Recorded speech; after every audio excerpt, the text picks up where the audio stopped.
আপনি কি কখনো ভেবেছেন, যখন দ্রৌপদী সভার মাঝে অপমানিত হচ্ছিলেন, তখন শ্রীকৃষ্ণ সঙ্গে সঙ্গে কেন তাকে রক্ষা করলেন না?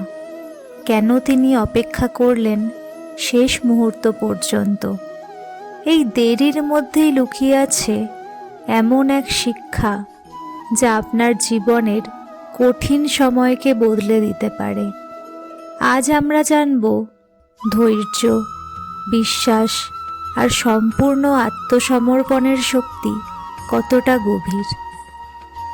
হস্তিনাপুরের রাজসভা, চারিদিকে নীরবতা, কিন্তু সেই নীরবতার ভিতরে লুকিয়ে আছে ভয়ঙ্কর এক অন্যায়।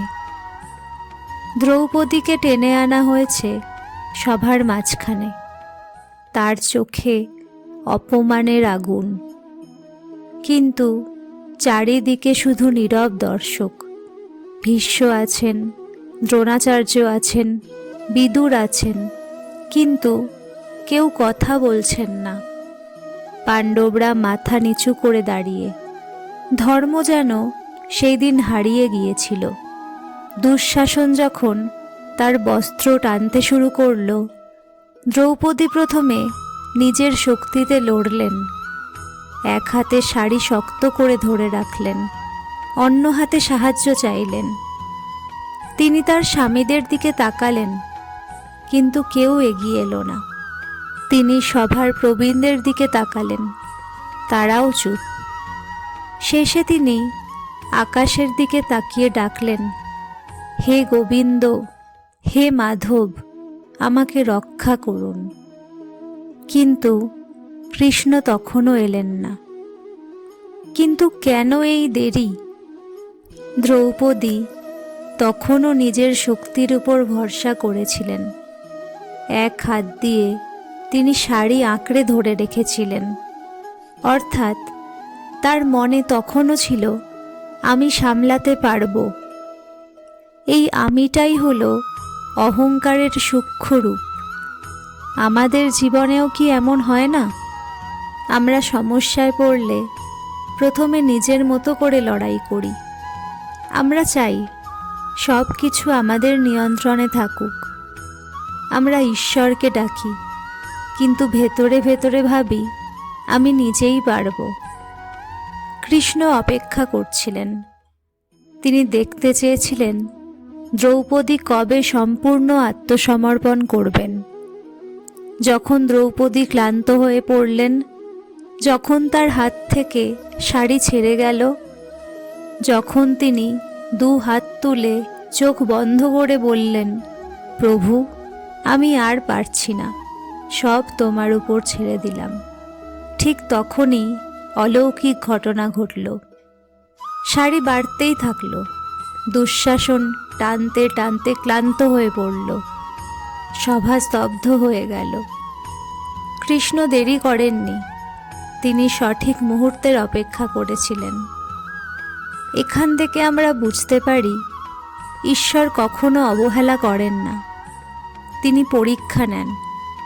যতক্ষণ আমরা নিজের অহং ছাড়তে না পারি, সাহায্য আসে না। ধৈর্য মানেই দুর্বলতা নয়, এটা বিশ্বাসের শক্তি। শেষ মুহূর্তেই অলৌকিক পরিবর্তন ঘটে। আমরা যখন বলি সব শেষ, ঠিক তখনই হয়তো শুরু হতে যাচ্ছে নতুন অধ্যায়। হয়তো আপনি আজ অপমান সহ্য করছেন। হয়তো কেউ আপনার পরিশ্রমের মূল্য দিচ্ছে না। হয়তো আপনি একা একাই লড়ছেন। আপনি ভাবছেন, কেন ঈশ্বর চুপ? কেন আমার জীবনে এত দেরি?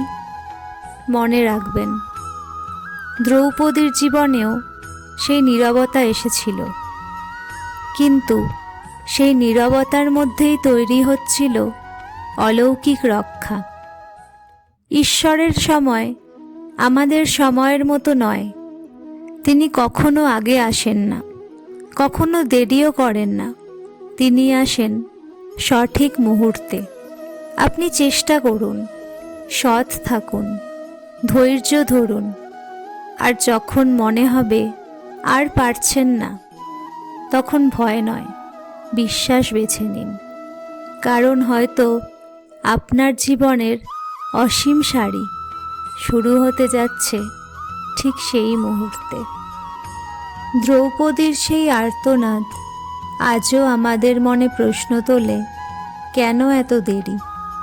কিন্তু হয়তো সেই দেরির মধ্যেই লুকিয়ে থাকে বিশ্বাসের আসল পরীক্ষা। আপনার জীবনেও যদি আজ ঝড় চলে, যদি চারিদিকে শুধু নীরবতা আর অবহেলা পান, তাহলে ভেঙে পড়বেন না। মনে রাখবেন, ঈশ্বর নীরব থাকলেও অনুপস্থিত নন। তিনি আপনার ধৈর্য গড়ছেন, আপনার বিশ্বাস শক্ত করছেন। যখন সময় আসবে, আপনার জীবনেও শুরু হবে সেই অসীম আশীর্বাদের অধ্যায়।